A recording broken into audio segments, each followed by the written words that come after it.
بسم الله الرحمن الرحيم. الحمد لله رب العالمين. صلى الله وسلم على سيدنا محمد وعلى آله وصحبه وسلم. نوين التعلم والتعليم والتذكر والتذكير والنفع والانتفاع والإفادة والاستفادة والحث على التمسك بكتاب الله وسنة رسوله صلى الله عليه وسلم والدعاء إلى الهدى والدلالة على الخير ابتغاء مرضات الله ووجهه وقربه وثوابه. اللهم افتح علينا بحكمتك وانشر علينا برحمتك يا ذا الجلال والإكرام. اللهم علمنا ما ينفعنا وانفعنا بما علمتنا وزدنا علما وعملا صالحا يا أرحم الراحمين. Okay, Bismillah. So we left off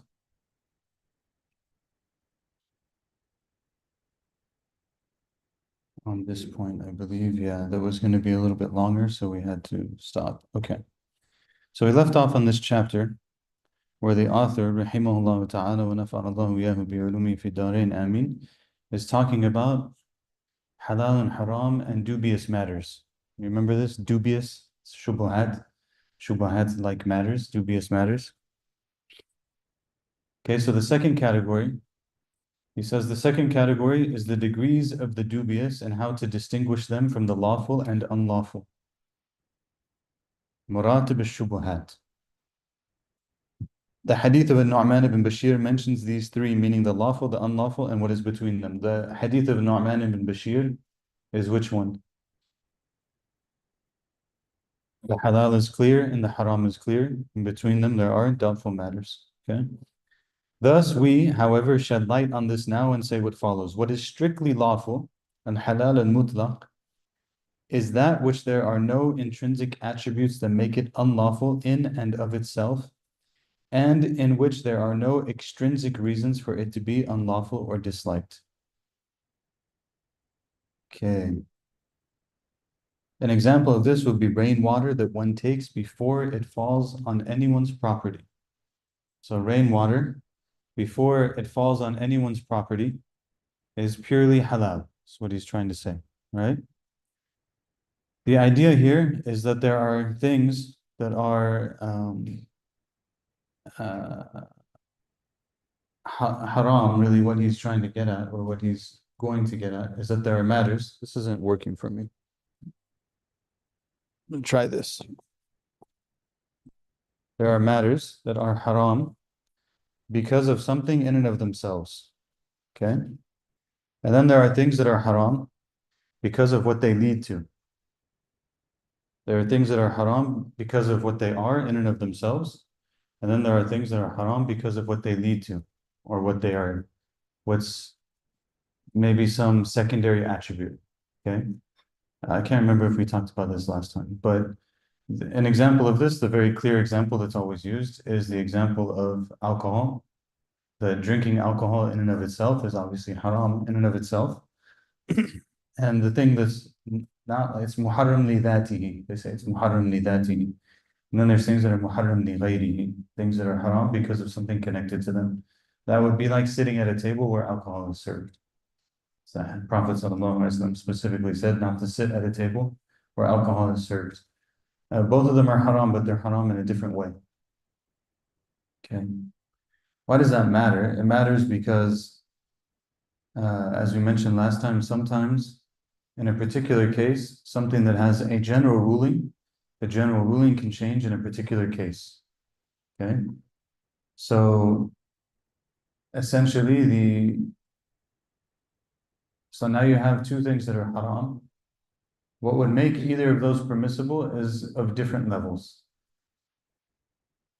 Do you understand? Maybe you don't understand. So if something is haram in and of itself, like let's say the alcohol thing, right? You wouldn't use this unless you had a necessity. You wouldn't be allowed to break this rule unless there was a necessity, right? A Sharia-based necessity. But if something is haram for other than itself, then at least some scholars would argue that you could that could be allowed or permitted, or maybe we can say pardoned in cases that don't reach the level of necessity, but they're like a strong need. Okay. So, point is that this does matter. Uh, what is strictly unlawful and haram al-mahd is that in which there is an undoubted attribute of the unlawful, like the intoxicating of wine and the impurity of urine, or in such attributes, or in such an attribute came to be through unlawful means like oppression or usury. So maybe you have something like the water, take the water, right? The water in and of itself is allowed, but then it's a stolen water, so it becomes haram to use. Not because of something about itself, but because of something that's related to it now, because of something that happened to it. In any case, these are two self-evident opposite. The same also applies to things that are clear like them, but might change due to factors that are not clear. For example, the game taken on land, game here meaning what? Like animals, yeah. Not video games or something. The game taken on land and from the sea is lawful, but when one catches a gazelle or fish, there is always a theoretical chance that they are the escaped property of another hunter. Such a possibility does not apply to rainwater that is gathered from the air. Thinking like this, however, is nothing but the cautious of the overly suspicious. Wara al-mutawassisin. These are but baseless assumptions. Real cautiousness is observed when there is an actual sign, like a wound, but one is not sure whether it is something that can only be inflicted after capturing it, as is the case with cauterization, for example, or a normal wound. So what is he trying to get at here? What we talked about last time, which is that it's good to have some cautiousness in our religion, but we want to make sure that we don't put that cautiousness in the wrong place. Okay, so he's saying that someone might say, for example, okay, I caught this gazelle, but I don't know, maybe this gazelle was actually caught by someone else before me and then escaped from that person and now I caught it. Okay, but you don't have any sign, there's nothing to indicate that, right? So now he says this is the wara of al-mutawassisin. This is the wara of people who have waswas. They have these excessive whisperings. And this happens, you know. Well, I don't know, maybe the water wasn't pure, but you don't have any reason to assume that the water wasn't pure. I don't know, maybe I didn't wash this part of my arm when I was making my wudu and I missed it, and therefore, you know, I have to do it again. And this is again the wara of the scrupulousness of someone they've been afflicted by these whispers. They have to cut it off. Actually, in the fiqh books, they talk about some interesting things, you know, like for example, um, the question of when you wash a limb 3 times, what are you doing with it? And in some of the Hanafi books, they say you wash the first time for the fulfillment of the obligation, and you wash the second time for the severing of your doubts. Okay, and you wash the third time for the completion of the sunnah. So what are they saying actually is that the kind of doubts that a person would have about whether or not they wash the limb fully or something like that, that should be done by the second wash, let alone the third wash. So if you have doubts after that, even they'll say actually the fourth wash is makruh, because now you're wasting water, right? So they cut it off. They don't give you this opportunity to take this thing too far, right? Same thing actually the Hanafis have with salah. You know, they have this thing about salah. If you have a doubt in salah, and do you go with the least or do you go with, what do you go with, right? Actually, in the Hanafi school, after the first time it happens to you in your life, you don't go with the least. Many people assume that, right? Like I'm praying, I don't know if I'm on the second or third rak'ah. You say you go to the second one. They say no. Only first time in your life, it breaks your salah. Actually, you start over. Second time it happens to you, anytime after that it happens to you in your life, you go with the one that's more likely to you, not actually the one that's less. Of course, there's fiqh in it, but there's also wisdom in it. The person who has this waswas, person who has these doubts and stuff, they'll end up praying, they'll be going back all the time. Every salat, they're going to be going, oh, I don't know if it's 3 or 2, they go to 2. I don't know if it was 2 or 1, they go to 1. And it'll never stop. It'll get worse because they keep feeding into it, right? So there's a lot of wisdom in these things. So anyways, he's saying that this is the wara' of the mutawassisin, and it's baseless. He said real cautiousness is when there's an actual sign. And the thing that he says is interesting. So he said, now you have a question. Maybe you caught the gazelle, but the gazelle has a wound. Now you have an actual question. But the question still is not necessarily founded. Which founded one would be is that if you see that the gazelle has a wound and it's been cauterized, because only a human being would have done that, right? So now you know that this gazelle, it was in someone else's, I guess, property, or it was someone else had taken hold of it and they had done this to it. So now you have a reason to have question: is this actually legitimately mine or not? But otherwise, we have to cut it. He says, as for the definition of a doubtful matter, it is anything regarding which there are two contradictory beliefs, both caused by something. There are many examples of such scenarios, but the most important are two.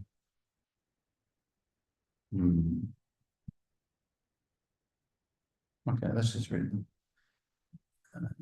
Number one, he's going to do what they always do in old books. So it's like an Azhar exam. MashaAllah. They make you really, what's amazing about this way that they used to do this, they keep you on your toes when you're reading. Because also in old books, there's no paragraphs, there's no punctuation, there's no spacing, there's nothing. So they just list this out. Here you have all this, like it's, one, and then there's subcategories, you can read it really easily and stuff. It's not like that in the old books, just a block of words. You have to be able to understand it. It takes a level of focus. The Azhar exams would be funny, you tell people, you're like, yeah, in Azhar we used to have some subjects, they were year-long, some subjects, they were semester-long. So if it's a year-long class, you have one exam for the entire year. It's extremely nerve-wracking, right? And one exam. Fiqh Hanafi, one exam for the entire year. One exam with 4 questions.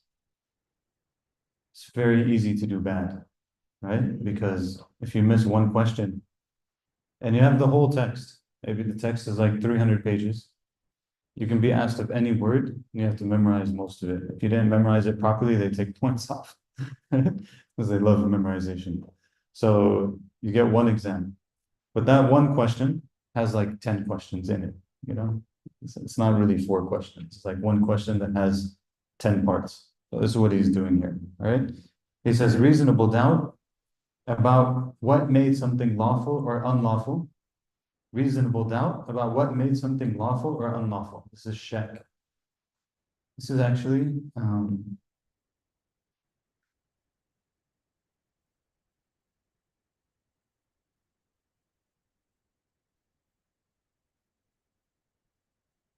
before I say what I'm going to say.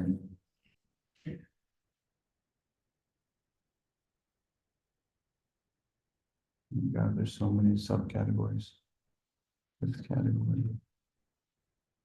Actually, I don't know where the other part is, but it's my impression. Every now and then, this translator, they'll put the Arabic in parentheses, which is helpful. So here they say reasonable doubt, shak, about what made something lawful or unlawful, and this has 4 categories. Okay, so shak is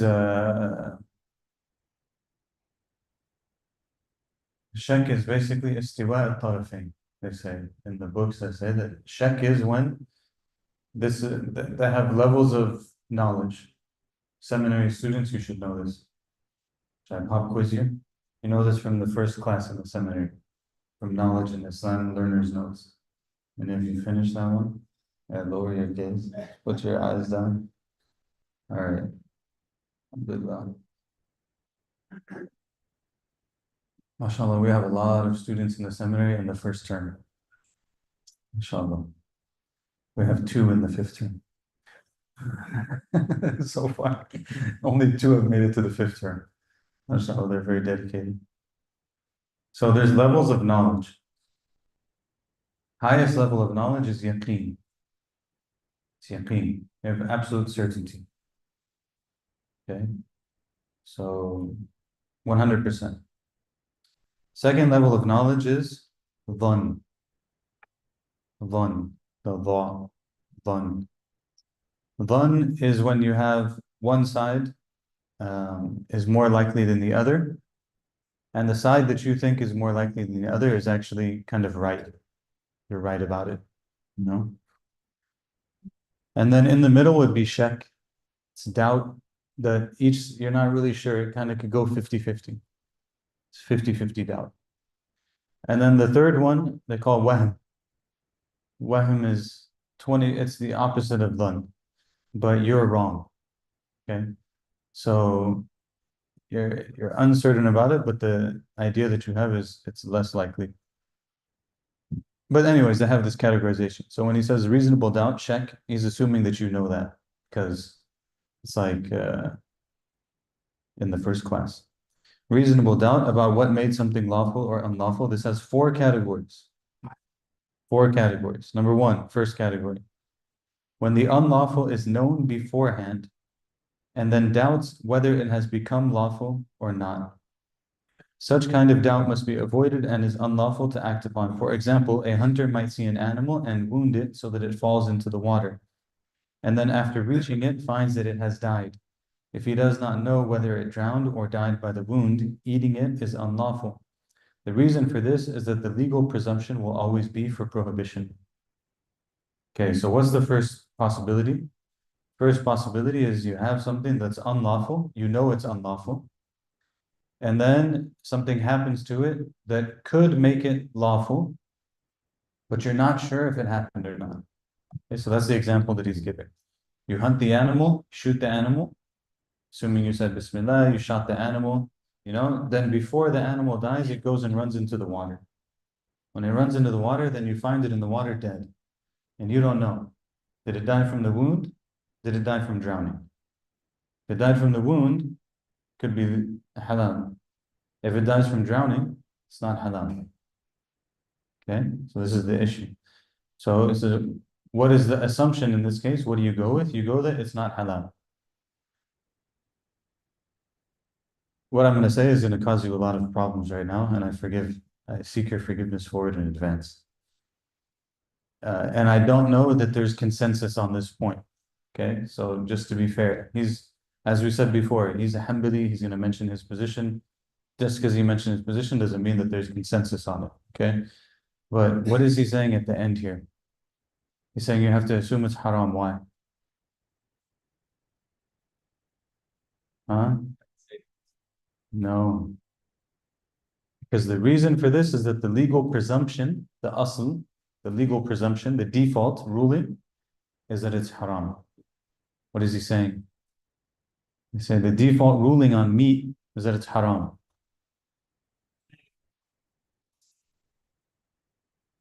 Whether or not, it doesn't matter, you saw it. The point is, what's the default? Is the default ruling? What's the default ruling on meat? This is the question. Now you get into a bigger issue.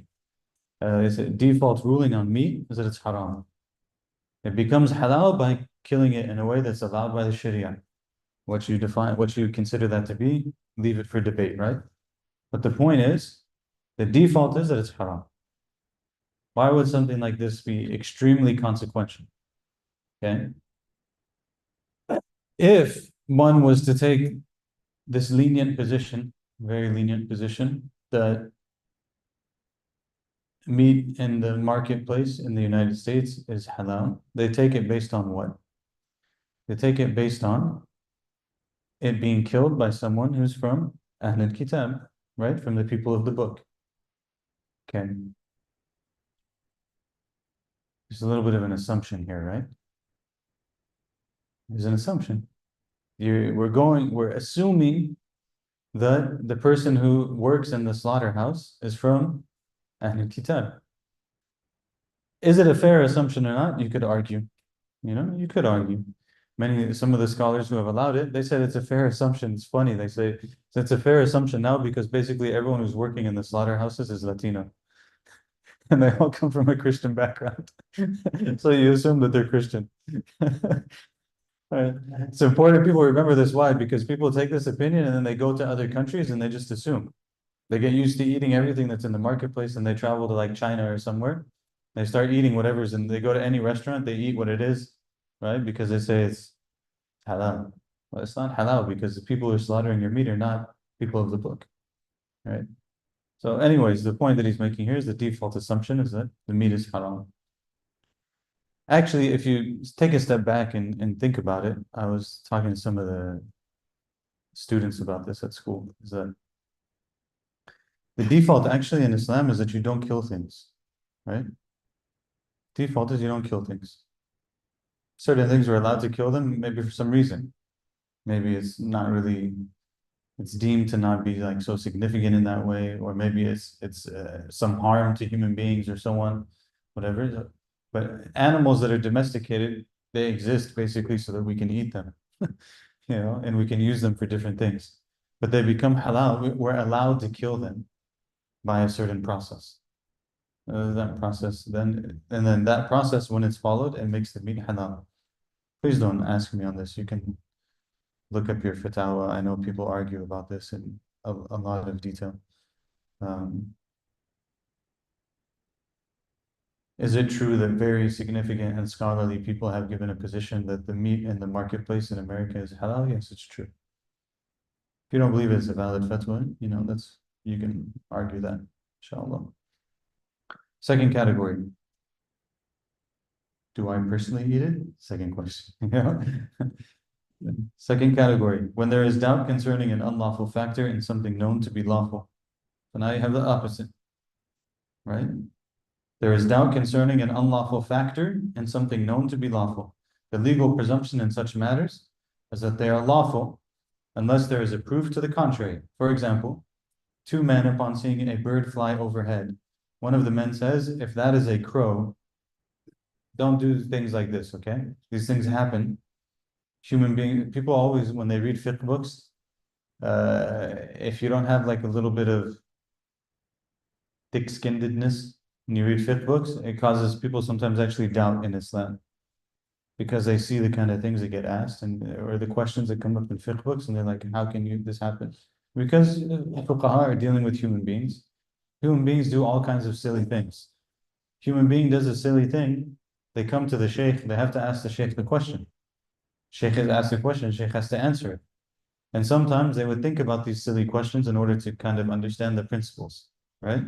Okay, so with all of that disclaimer ahead of us, the following. For example, two men, upon seeing a bird fly overhead, one of the men says, if that is a crow, my wife is divorced. Then the other man says, if that is not a crow, my wife is divorced.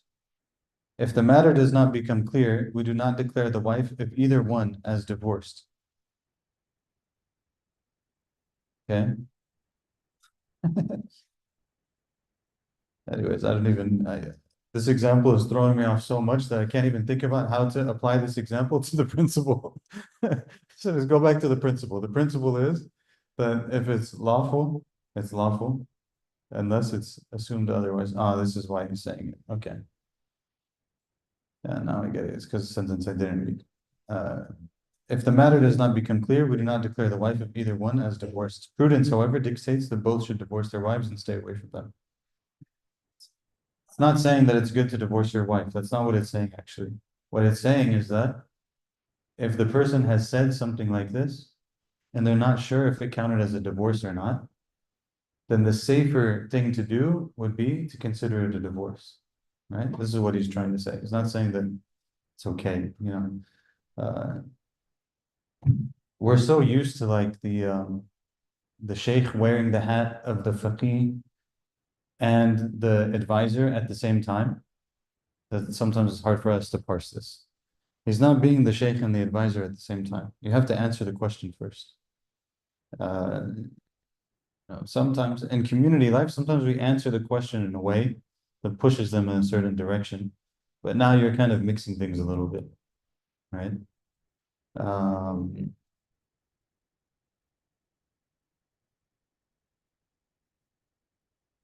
There's this really amazing interview that my wife was showing me a clip of. She found this week of this interview on Egyptian television. I love Egyptian television interviews with Mashaykh because they're just really real. Like some places they have so much formality around things that you can't really know exactly what's happening. But when you get a proper Egyptian interview, you know exactly what's going on. So you have the woman, she's like the interviewer lady, she's got her hijab. Maybe there's a few, you could say, deficiencies from a purely legal perspective in the hijab, and she's wearing a bunch of makeup. And the sheikh is there, and the sheikh is, people call in, they ask their questions. So someone calls in and they ask a question about makeup. Woman, she calls in, asks a question about makeup. And the interviewer, she just, she was really, I guess you could say, triggered by this question. And she goes for like 6, 7 minutes about makeup. It's actually, it's really, in my perspective, it's really beautiful. Like she really says what's in her heart about why she's wearing makeup and why certain women want to wear makeup and like all of these kind of things and so on. And the sheikh is like, yeah, but I'm required to tell you the hukum shari, like the hukum shari is this. And she's like, yeah, but she's like, what's your sheikh?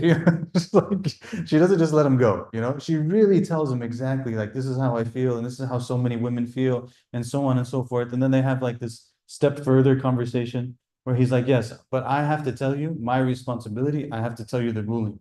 Now that you know the ruling, let's talk a little bit. Like, okay, you feel this way, so on and so forth. Inshallah, Allah is merciful. And like they have a whole conversation about secondary issues, right? But my point is like, sometimes you have to be clear on the rule. So he gives the rule here and then he gives the wara. Uh, Point being, if it's known to be halal and you're not sure if something haram has come to it, then it stays as being halal, right? That's the point that he's trying to make. So when you go back to the crow thing, both of them are looking at the crow and saying if that's a crow or if it's not a crow, my wife is divorced, but they don't know if it was a crow or not. So what's the assumption? The marriage is still valid. Right? Legally, the assumption is that the marriage is still valid because if marriage is halal, you're not sure if that haram thing happened. It stays halal. Right? That's the point. All right, third category. When something is unlawful, but then some factor most likely necessitates its lawfulness and thus renders it questionable. So in the first one, it was unlawful and you weren't sure if something made it lawful, right? This one is unlawful and it's most likely that something happened to make it lawful. Then the preferred ruling is that it is lawful. An example of this is when one shoots game, then runs out of sight and is later found dead with no other sign as to the cause of death than the hunter's arrow. If an animal runs out of sight after a hunter has shot it and then he finds it dead with no other marks on it save his arrow, the obvious ruling is that the animal is lawful. This is due to the fact that if a possibility is not based on any evidence, entertaining it is considered unfounded suspicion. If, however, the animal shows signs of being struck or wounded by something else, it takes the ruling of the first category. Okay? Did you follow it? So now you have something unlawful. You can see that something lawful happened to it, so it would make it lawful. But then after that, there's a little bit of doubt that comes to it. But that doubt is not substantiated, so you ignore it. If there was a reason for that doubt that was very clear, like in this case, the animal, maybe the animal, now you shot it, but then when you go and you find it, there's another wound on it, other than your arrow, right? So now it goes back to the default ruling, which is unlawful. Fourth category, when something is known to be lawful, but then considers it very likely that something that has, I'm reading this way too fast, sorry, okay? When something is known to be lawful, but then considers it very likely that something that has weight in the law has rendered it unlawful. So the opposite of number 3. For example, one may believe that one of two vessels is impure based on a sign that necessitates the strong likelihood of that. As a result, it is unlawful for him to drink this water or use for ablution. Another example could be something lawful and unlawful becoming mixed up so that one is not sure which one is which. This includes different types of scenarios. Okay, so now that last one, we have more branches. Okay, so before we go there, something is known to be lawful, and it's very likely that something has made it unlawful. That's similar to the one before it. You assume unlawful. Okay. Now, the last possibility is, so we had unlawful, not sure, I don't like lawful and unlawful. Can I use halal and haram? Okay. So you have something haram, not sure if it became halal. You assume it is haram. You have something that's halal, not sure if it became haram. You assume it is hmm? Halal. This is fiqh here, not wara, fiqh. You assume that it is halal. Okay. You have something that was, what did we say? Lawful. No. Which one was it? Third category. Haram. It's haram. And something that turns it halal most likely happened to it. It is halal. And something that's halal and something that makes it haram very clearly kind of happened to it. It makes it haram. Okay. Last category that he's going to give more scenarios to is you have something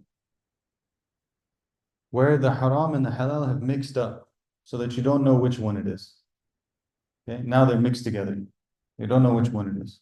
This has different scenarios. Let me tell you how many scenarios first. 1, 2, 3. No. Third type.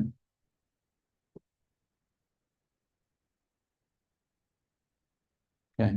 So there's, I think, 3 examples here. All right. First type. First type of intermixture is when an animal that has died without legal slaughter is mixed up with a legally slaughtered one, with 10 legally slaughtered ones, or with any other number of them. Okay. Or when a nursed sister is mixed with unrelated women. It is obligatory to avoid doubtful things of this sort. So what is the case? You have, let's say, 3 cows. One of them was slaughtered properly, 2 of them were not. You don't know which one is which. What do? You don't do any, all of them you stay away from, right? You know that there's, out of these 3 women, you know that one of them is your nursing sister, but you don't know which one of the 3 it is. What do? You don't marry any of them, okay? That's what he's saying. Second type of intermixture is when a limited quantity, if you recall, this category that we just talked about was what I had mentioned when it came to the halal is clear and the haram is clear. In between them, there are matters that are doubtful. This is example of things that are doubtful. Second type of intermixture is when a limited quantity of something unlawful is mixed up with an unlimited quantity of something lawful. Okay, limited amount of haram mixed with an unlimited amount of halal. This would be like a nursed sister, or even 10 of them, intermixing in a big city. Such circumstances would not mean that he, without knowing exactly who they were, would have to refrain from marrying in that city. Okay? On the contrary, he may marry whoever he desires to marry because declaring all of them unlawful would entail great hardship. Similarly, no one has any doubt that some of the money in this world is unlawful, it's haram, yet we are not obliged to refrain from buying things and eating them. This is because a ruling like that would entail too much hardship. The Messenger of Allah ﷺ and his companions were well aware that some people deal with usury, yet they did not stop using dirhams completely. They also knew that a shield was stolen in his time, but that did not make them stop buying shields. Therefore, such abstinence is no more than the prudence of the overly suspicious. So again, we have this. So first case was that you have something haram, or let's say you have something halal, and you have a little bit more haram. You stay away from all of it. This 1 in 3, 1 in 10 type thing, right? Second scenario was one is haram, or a couple are haram, and the whole city is halal. So you just assume that the whole city is halal, right? These are principles that they're using. Third type of intermixture. Are you guys following? I know this is a little bit more technical than usual, but it's quite interesting. Yeah, it needs a chart. Some of our teachers, they make fun of charts. Yeah. I don't disagree with you. I think a chart would be highly useful. If I was sitting and studying this text, I would take a chart, I would make a chart. And I would have to lay it down, and then it would make the chapter really easy. But you know, some of them shaykh, they're a little bit extreme. They would consider making a chart like a deficiency of intellect. You should be able to just read it and already have the chart in your head and you don't need to write it down. Yeah. I guess that's what happens when you memorize books as if they're like Surah Al-Fatiha. SubhanAllah. It's not an exaggeration. You think it's an exaggeration. It's not an exaggeration. I was listening to this interview this week of Sheikh Ahmed Isa al-Ma'sarawi. Anyone know him? Sheikh Ahmed Isa al-Ma'sarawi? No one? One? Only one? Wow. SubhanAllah. It's okay. Sheikh Ahmed Isa al-Ma'sarawi is Sheikh Maqari al-Misriya, which means that he's like the head Sheikh of Quran in Egypt, which basically means he's the head Sheikh of Quran in the dunya, because Egypt's like the heart of Quran, uh, especially because of Ma'had al-Qira'at in Azhar. Ma'had al-Qira'at in Azhar is the college of Quran recitation. It's the longest college in Azhar. It's 8 years long. It's not like the other ones. It's not like a 4-year college. It has its own program. You do 2 years, you do one riwayah. Then the next 6 years, you do all the rest of the riwayat on the Sughra and Kubra, all of their major redactions and their minor redactions. It's very difficult to do, you know. Sheikh Ahmed Isa al-Masrawi, Hafidhullah, he, it's like one of the, you guys know Sheikh Mustafa at MCC? You guys have met him? Sheikh Mustafa, he's a PhD in tafsir, just like hiding in the community, mashallah. He's a younger guy, he's PhD in tafsir over there. He told me, he's like, in Egypt, you find the strangest things. I was talking to him on Friday night. He's like, only in Egypt, you find someone, they're a medical doctor and they're a sheikh. It's like very common. You find it all the time, you know. So he said, Sheikh Ahmed Isa al-Ma'sarawi, the Hafiz of the 10 Qira'at, right? He's obviously he's the guy. Like if you publish a Mus'haf in the world today, usually it has his stamp on it. This is checked by Sheikh Ahmed Isa al-Ma'sarawi. So he says, but listen to his thing. He memorized 10 qira'at, graduated, became, well known for all of these things, so on. Then he got his PhD in hadith. He's a professor of hadith, actually. His official professor position in Al-Azhar is in hadith. So he did both. Why am I talking about this right now? Oh, memorizing things. He said he gave the example of memorizing when he was taking his exams and stuff like that. He said, this is how people prepare for Azhar exams, by the way. He said, when I prepare for my Azhar exams, I had a room, it was like my khalwa room. I go in there, I start at Fajr, I don't leave all day long. They do, and by the way, in Azhar, when you have exams, they take a month off of school before exams. Exams take about a month, and you take a month off before exams. Taking the final exams is a 2-month process. It's crazy. So he's like, I just sit there. He said he memorized al-mawaqif lil-iji word for word. Like you memorize Surah Al-Fatiha. Mawaqif of al-iji is like one of the highest level texts in Aqidah. Many people don't even study it now. It's like high level text in Aqidah and philosophy and all these things. He said memorized it, like memorize, Juz Amma. He said about the Quran, they asked him about his like method with reviewing the Quran. I forget how many juz he said he does a day. It's probably the usual. The usual is like 5 juz a day, from memory. For the good hafiz, they review 5 juz a day.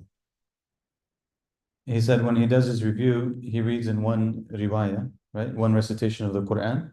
He finishes his khatam. How many days? 6 days, I guess. Then on day 7, you start another recitation until he goes through all of the recitations of the Quran, and you start over again, right? They asked him, do you review from a mushaf? He said, I haven't looked at a mushaf for maybe 25 years for my own review. Of course, to check the mushaf, like, if that's his job, he's checking the mushaf. He has to actually take the mushaf out and review it. He's like, but for my own recitation, I haven't looked at a mushaf for, I think he said 25 years. So it's real. So this is why they don't need charts. This is my point. It doesn't need a chart. It's like, okay, I already memorized this paragraph and we're done now.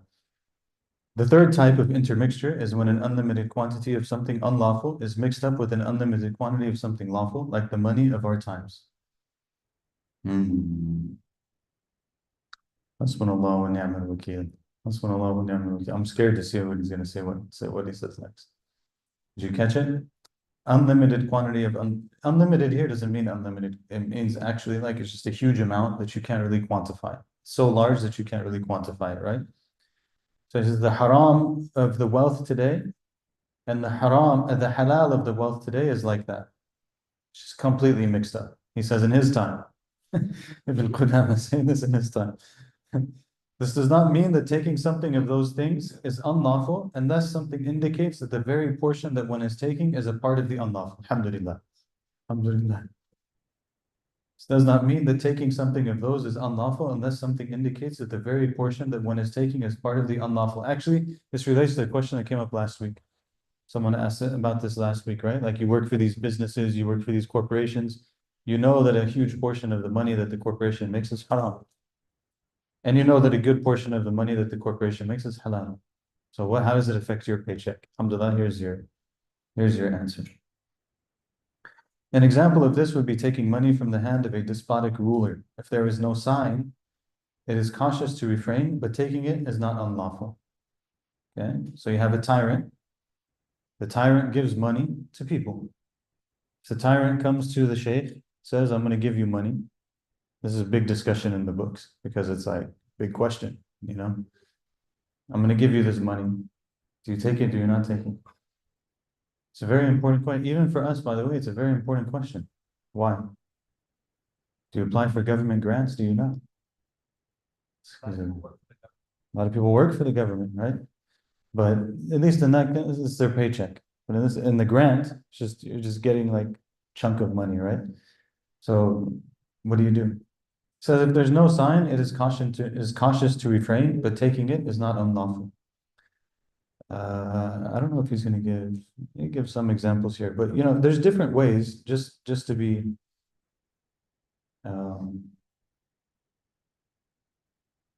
subhanAllah, some of the difference of opinion on these things, it gives us some guidance. It also frees us from arguing about things we don't need to argue about. Okay, so there's multiple. What he's saying is, technically speaking, you can take this money. Okay. So that's the first point. So if you have like a scholar who takes money from the government, let's make it a foreign country government, that doesn't automatically make them corrupt. Okay. It's not automatically that they're corrupt. Maybe it needs some contemplation, some consideration and so on, but it doesn't mean that they're automatically corrupt. All right. So some would just take that money. Some scholars would just take that money, they live off the money. They're able to do what they're able to do. Otherwise, they wouldn't be able to do it. That's their reason, right? Second possibility is they take the money, they'll turn around and give all of it away. These examples, all of them actually existed with the early imams. Don't ask me which one which, but I've read all of these stories for early imams. Some of them would take them, some of them would refuse the money from the leader entirely. Some of them, the money comes, they would say, okay, leave it. Maybe they don't even touch it. They just tell the delivery person, okay, put it down there. They put it down there, then they call the poor people in the neighborhood, you guys take it. They give it all to the poor. They don't touch it themselves. They just funnel it all out, right? Like the story that we told about Habib Abdul Qadir Saqaf. I believe it was. No. It was Habib Ahmed Mashhur al-Haddad. One of the two.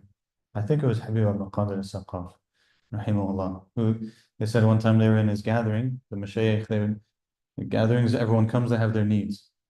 You know, so that's what people go to the sheikh for. They go to them to help them with their problems. It's different conceptualization than the one we have, right? Yeah, so they go to the sheikh to help them with their problems. They go, everyone comes. One person comes, brings a bag full of money, puts it down in front of the sheikh. That's charity. Sheikh tells someone nearby, tells him, okay, go ahead, grab the bag, take it, put it somewhere. They take it, they put it somewhere. He didn't look at it, he didn't touch it, he didn't do anything, right? Few more people come. Next person comes, he has financial need. Sheikh calls the same person, tells him, bring the bag back. Brings the bag back, puts it in front of the person, tells him this is for you. He takes the bag and goes, right? So they serve as like a conduit. This came, we just pass it on to someone else and they move. So this is a second possibility.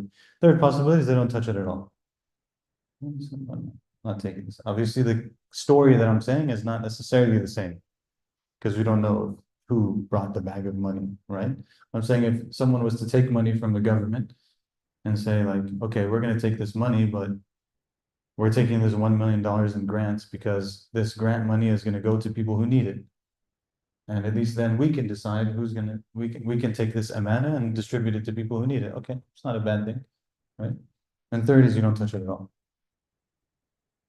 Allahumma aghnina bihalalika an haramik. Allah, make us rich, suffice us by your halal from your haram. It was known in the time of the Messenger of Allah sallallahu alaihi wasallam, as well as in the time of the rightly guided caliphs after him, money in exchange for wine or invested usurious in transactions or misappropriated from the spoils of war was intermixed with all other money. So it was known in this early period that some of the money is mixed up. There's things that are stolen, there's things that are haram, there's other things. The companions also witnessed to see tyrannical rulers, and when the city of Medina was pillaged, but did not stop people from buying and selling in the marketplace when it reopened. Were these transactions invalid, the door to every single type of transaction would be sealed, for most people are of the sinful type. So basically what he's trying, I don't know about this translation here, it seems very clunky, but the point is that if this door was closed, too much is closed, like the whole life is going to end. So what they would say is that everything is mixed up, life will go on. If I know for sure that it came from a haram source, then obviously that's an issue. But if I don't know that, then we continue. Like if the serial number has been rubbed out, maybe you shouldn't buy it. You have a sign, right? The default ruling of wealth is lawfulness, and if a default ruling and what is common conflict, and there is no sign to support what is common, precedence is given to the default ruling. This is what we have said earlier regarding dust in the streets and the vessels of the polytheists.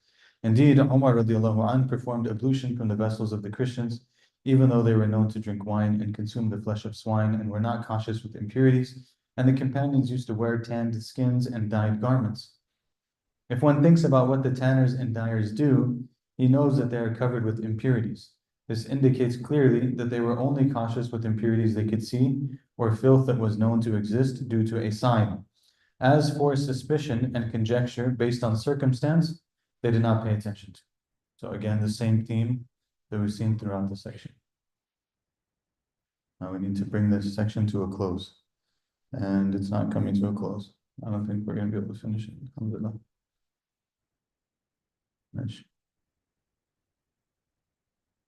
Someone might now say, the companions are known to have been very particular in matters of purity, as they avoid everything that might have been unlawful. So what is the difference?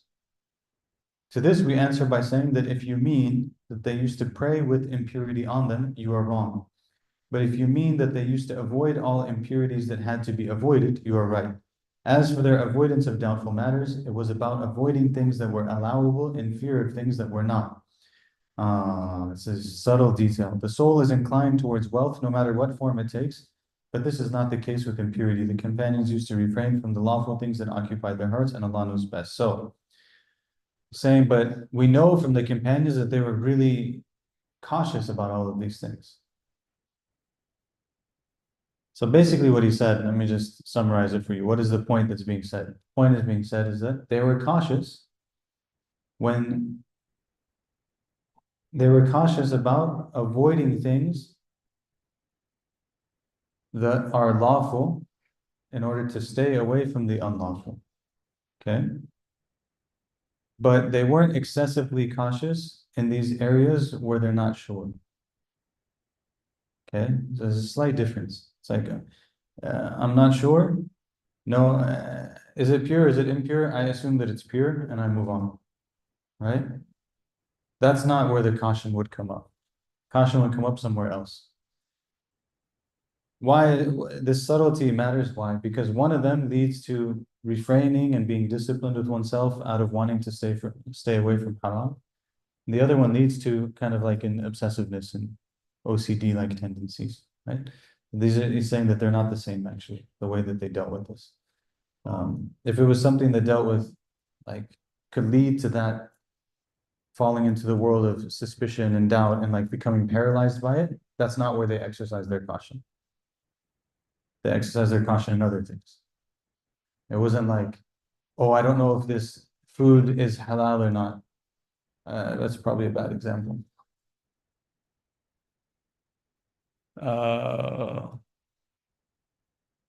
Let's try to make it a little bit cleaner. Like say you go to a Christian's house and they tell you, I bought halal meat for you, or maybe you brought the meat, okay? So you just kill the whole meat thing. They told you, you bring the meat so we know that it's good. You bring the meat to them, they cook the food for you, and then you're like, well, I don't know if it's halal because they cooked it in the same pan that they cooked the other things.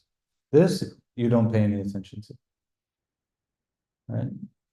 If it was like, I have this food in front of me and I ate enough to survive, should I eat a little bit more? They leave a little bit more. You see? So the kind of thing that you're leaving is different. And what it leads to is different in terms of the internal state of the person. And Allah knows best. I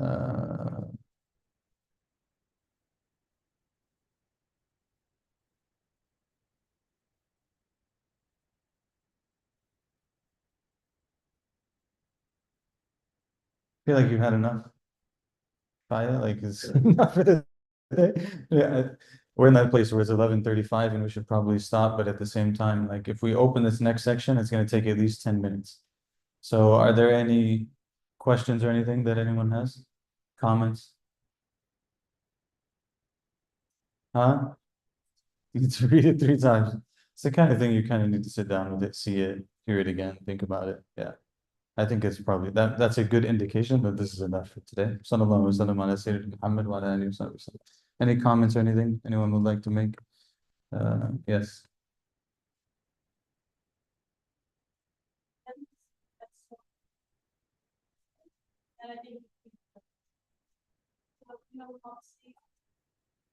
Yeah. Yeah.